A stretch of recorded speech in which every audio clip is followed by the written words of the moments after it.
So I just want to do a quick video on a 2013 2500 Silverado. It's got a check engine code for a bank 1, sensor 2, O2 sensor. And if you're wondering, bank 1 is driver side, bank 2 is going to be passenger side. And the sensor 1 is before the catalytic converter. Sensor 2 is after the catalytic converter. I'll do a video where that's located for you and the part number to replace it.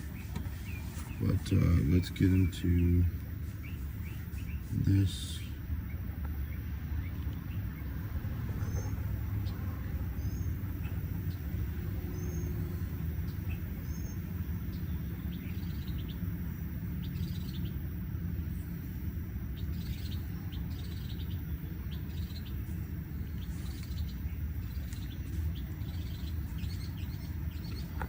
Let's see, there's the check engine light. We're gonna read it on the code scanner here just to double check.